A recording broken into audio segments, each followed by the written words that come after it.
5 seconds.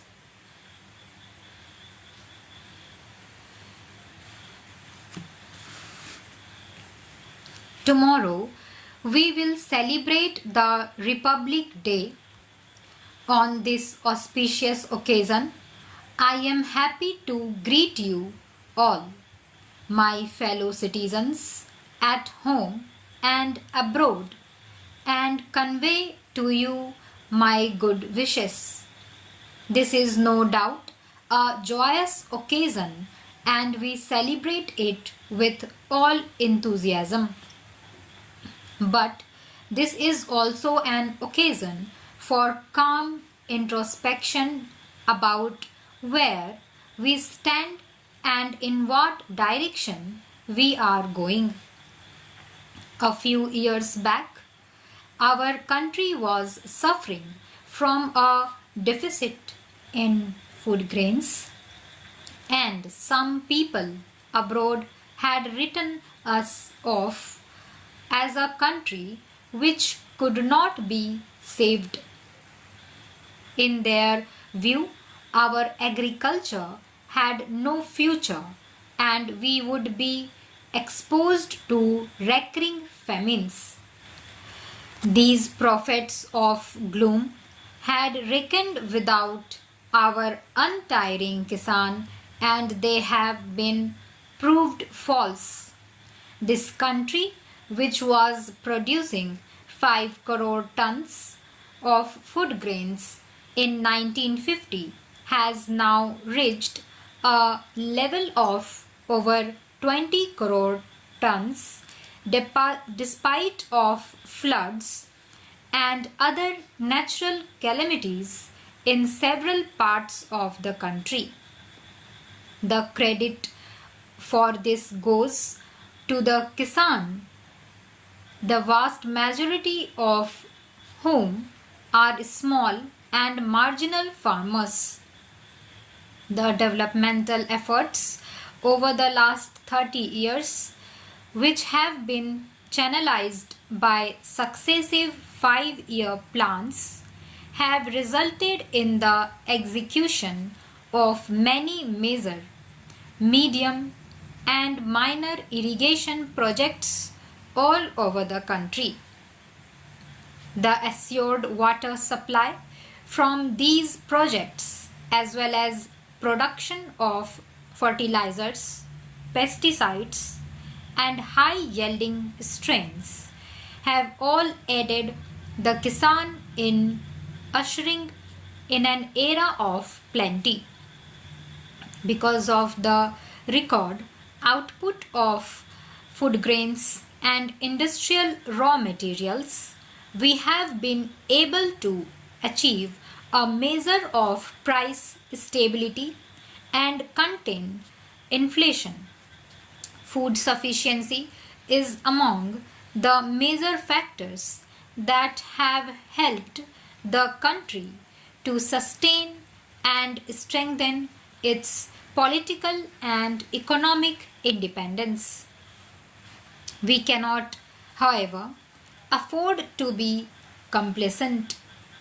In the coming years, we will have to place agriculture on a sounder and more viable base. We will have to assure fair prices for the farmers' produce and reduce the cost of inputs that will encourage the Kisan to work harder and show better results. There has to be an intensive study of the agroecology of every area, and we must build up self-reliance of each area in order to ensure the full development of its potential.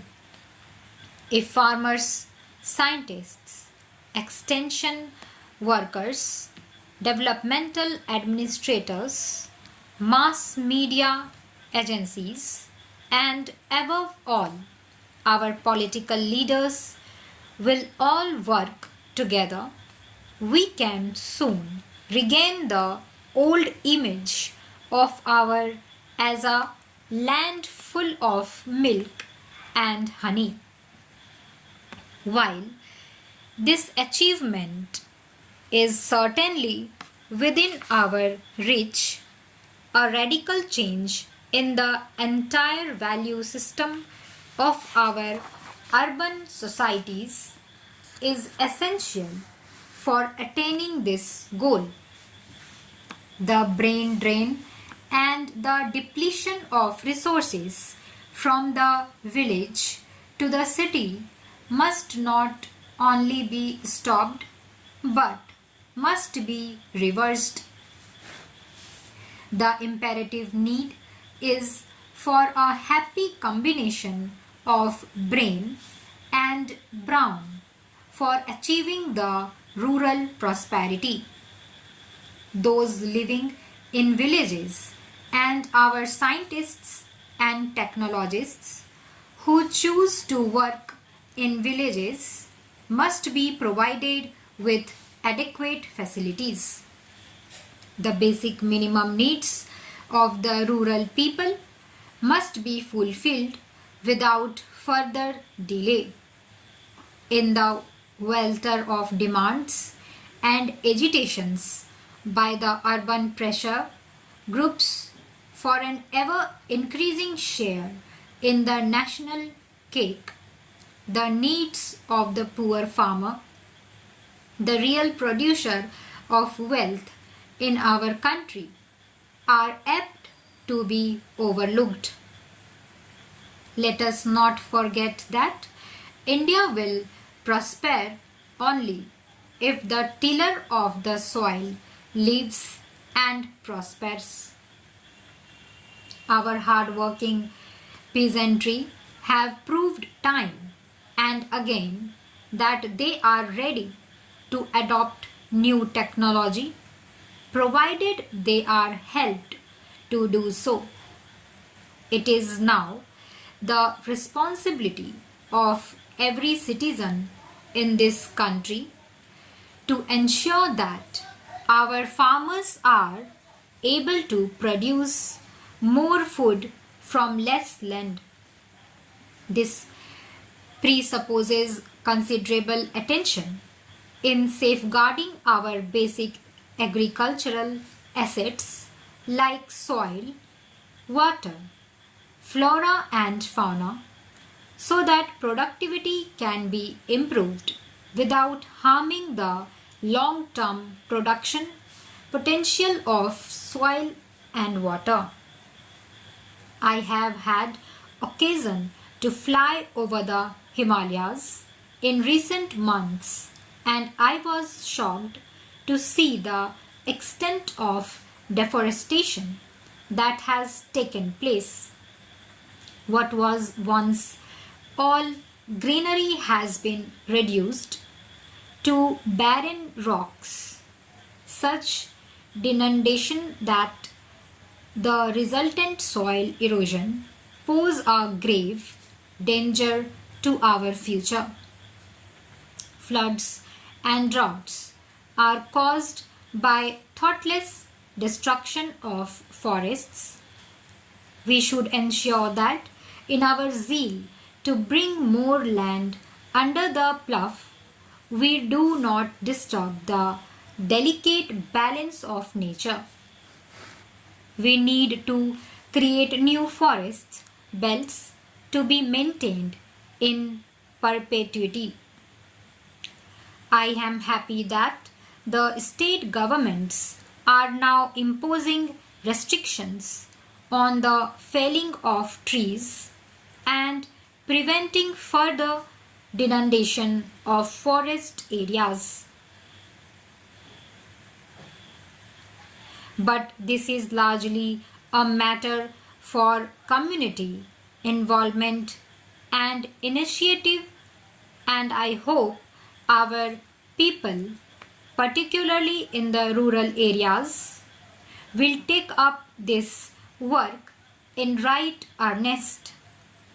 If today many people still go without enough food, it is not because of lack of food, but rather because of lack of purchasing power.